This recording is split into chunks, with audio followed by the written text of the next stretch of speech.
Before we get started, guys, let me give you a second to like and favorite this video. I'll just wait right here. Thanks!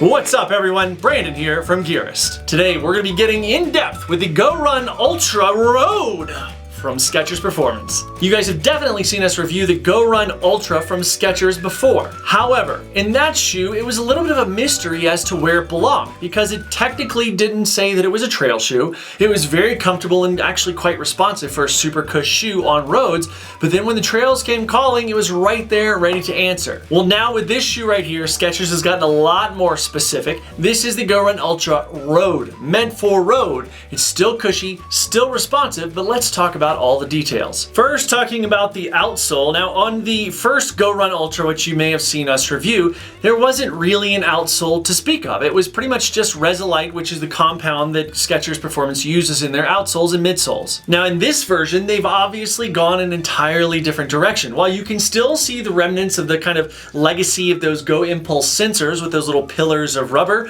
in this case, they're actually pillars of rubber. All these silver spots are a rubber compound that are quite durable. You can see that the exposed EVA is left to very few spots, one spot right up here, down here, and one little spot right here. Now, the resulting kind of combination of these put into the little pod sections is huge flex grooves. You may be able to see how deep those are, but they're like 4 or 5 millimeters deep in some places, and it's really making for a very flexible shoe. I mean, that's a lot of stack on this shoe, but look how flexible that is. That's crazy for a shoe with so much stack to still be able to flex like that. A potential downside to this for some is that you may be able to get rocks stuck in these areas. Now, for me, I kept this exclusively on roads, and they weren't particularly gravelly roads or anything like that, so I think I got a small rock stuck in one of these places once, and I didn't notice until after the run, because again, there's a lot of cush going on in the shoe, so you're pretty insulated from some of that stuff. I think that one of the biggest changes in the shoe over the GOrun Ultra, the original, is the addition of this rubber here. While that shoe may have had breakdown issues, particularly if you're taking on a rough trail and then roads, this is going to last quite a while. I mean, granted, we've only got about 40 miles on this shoe, but based on what we can extrapolate looking at the wear here, there's just not a lot of it. I mean, the main places we see wear are right here on these little dots, and you can kind of see maybe that they're not that worn. It's just kind of like scuffed a little bit. It's not a huge deal. I think this is easily a 400-mile shoe. Of course, this depends on your gait and how much you stride into the ground, or if you slide in, you're going to wear that off on any shoe. It doesn't matter what it's made of, even if it's like metal. But in this, I think it's going to be a really long-term shoe, which is great for those people looking for something that's not going to burn out in like a month. And now let's talk about the midsole. Oh man, the midsole. So it's easy to draw comparisons between this and other hyper cushion shoes. However, in light of wanting to treat this shoe fairly and not wanting to draw comparisons across too many lines in one review, we're going to treat this as its own entity, and that's that. As is probably obvious, the Resilite material that Skechers has used here is dual density. Now, the first layer, which we can see here, this orange layer with the cool flame thing, anything with flame is pretty awesome. Flamey sticking up like that. That's actually a similar density to what you might find in a GOrun 4, GOrun Ride 4, something like that. Where the cush comes in, where this thing makes its mark, is this black foam that you can see right here. This is a very cushy section of Resilite foam. Still responsive, still has a nice bit of bounce, but it is definitely a totally different feel than what you can feel in those other shoes I just mentioned. As I mentioned a second ago, the flexibility of this shoe by way of these flex grooves going into the midsole, well into the midsole, is really spectacular, especially for something with a stack height of 30 millimeters in the heel and 26 millimeters in the forefoot for a heel ball offset or drop of 4 millimeters. I'll tell you guys right away that I am really not somebody who goes looking for a super cushy shoe because, quite frankly, I feel like I sink into it a little bit.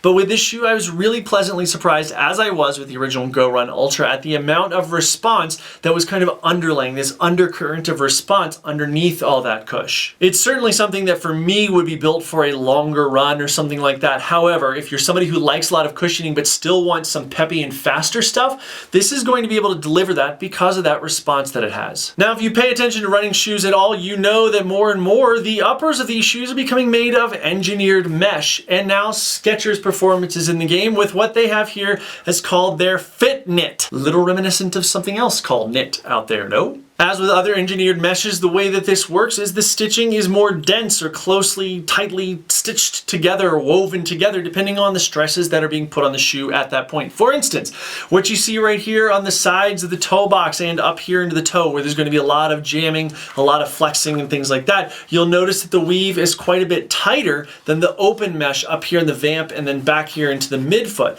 This is because those areas are going to be stressed. Now, unlike the other cousin from Swoosh Town to this Fitnet that we see here, this doesn't really have much stretch, but it still does a good job of being really durable and keeping things in place. It also eliminates the need for a whole bunch of upper supports, which does a good job of cutting down on weight. There are still a few supports in this thing, which in particular you can see right here along the lacing, along the throat right there, and then again around the heel counter right here, these kind of synthetic overlays that are actually stitched on right there. This shoe also does a nice job with 360-degree reflectivity, since now that we're in shorter days, you're going to really be able to take advantage of that up here on either side of the toe, on both sides of the heel, and then a little bit right here in the logo on the lateral side of each shoe. The backing foam in places like the tongue and then around the collar and the heel counter back here is actually pretty nice. It could stand to maybe lose just a touch back here, but it's actually not super overstuffed or anything like that, and it's really very comfortable. I've always really liked the look and feel of engineered meshes, and Skechers has done a really nice job of bringing this to their lineup now. One improvement that I think I'd like to see in this is a little bit of stretch, particularly around the midfoot and in the forefoot. I think it would give it more of a custom feel. We're going to talk about this more in the fit section. More of a custom feel and just kind of cradle the foot a little bit more. It could also stand to have just a touch more breathability in spots other than the vamp and then right along the sides here. This up here could be a little more breathable. I'm not sure how to tell them how to do that without compromising the structure of the shoe, but really the only super breathable spots are here, here, and here. Still pretty breathable, but it could be a little bit more so. In terms of sizing, this guy is spot on. My size 11s fit exactly where I would expect them to, so kudos to Skechers for being very consistent in that neighborhood. The overall fit of the shoe is really enhanced by this fit knit upper, and again, while I'd still like to see a little bit of stretch, they do a good job. And with quite a bit of room for this to open up, there's going to be more room for a wider foot to get in here, especially when you've got a really nice toe box on that guy. Again, that's a good way to see it right there. Nice wide toe box, plenty of room for wiggle and splay, just a really good setup. Now let's talk about the ride of the shoe.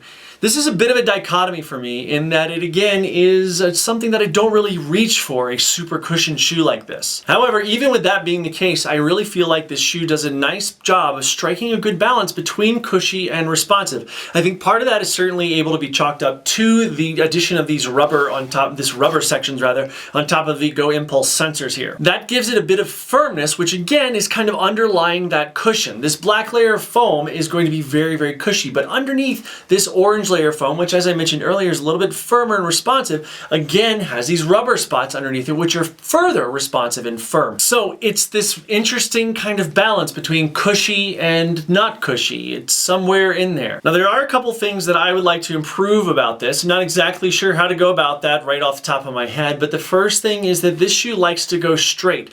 That's fine. It likes to go straight and fast. Have at it. Go nuts. However, if you're going and doing some agile turns where you need to turn around a corner, for instance, not necessarily on a track or anything like that, but if you're coming up to a corner, when you do that, the stack height combined with the cushiness of this shoe makes it a little unstable, particularly from the midfoot back. It's not an unstable shoe, don't get me wrong. It's very comfortable, I have no problem going straight, but it's when you start to kind of put the screws to a little bit, kind of do some juking if you need to juke for some odd reason, it may not be there for you in that spot. The other thing, and this could be a biggie for some people, is that my size 11s come in at 11.9 ounces, and a men's size 9 comes in at 10.4 ounces. So it's not the lightest shoe in the world, and some may have a problem with that. However, the trade-off for those people that really want a cushy shoe, it's going to be perfectly acceptable. It is certainly by no means the heaviest shoe in the world. So if you're looking for really good cushioning like that, a lot of cushioning, and you're not such a stickler when you're, getting up there in the ounces, this is certainly a choice that's not going to be a hard one for you. As with all Skechers Performance models, their price point is one of the things that I really love about it. Now, This is actually one of their most expensive models, which should say something, and it comes in at $115, which still puts it kind of the lower echelon of its peers. I think a super value added to this particular model is that durability and super cush. This is going to be a long haul road shoe, and again, I think anyone could easily get 400 miles out of this, and if you're super efficient, way longer. Once again, Skechers has done a great job with the evolution of their product and making it stand alone on its own. This GOrun Ultra is not any longer the GOrun Ultra. This is the GOrun Ultra Road. Now do stay tuned, of course, for the GoTrail Ultra 3, which is going to be coming out pretty soon. We hope to get our hands on that. We'll certainly let you know when that comes out. Before we get to our question of the day, don't forget to like and favorite this video. And now, here's our question for you guys. How much cush do you like in your shoes? Number 1 to 10, like super cushy, being like running on a marshmallow, and just 1 being like running on a barefoot. Let us hear it down in the comment section below. Now, if you guys have any questions about this or any of our videos or any of our reviews at all, don't hesitate to leave a note down in the comment section below or email info@gearist.com.